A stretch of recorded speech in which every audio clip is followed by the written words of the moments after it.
At the Mission Church, we affirm that God has faithfully preserved His Word throughout human history so that it can be fully trusted. These 66 books comprising the Old and New Testaments are uniquely inspired by Him and are our final authority. This means that there are no other works of Holy Scripture apart from the Bible, and that if a person or a group of people try to teach what is contrary to God's Word, they are not to be trusted.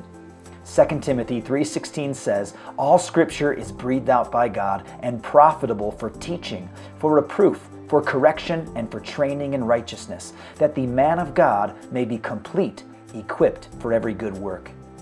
At the Mission Church, we typically preach through books of the Bible verse by verse because we are eager to submit to the whole counsel of God, even when it disagrees with contemporary wisdom, cultural consensus, and even our own opinions.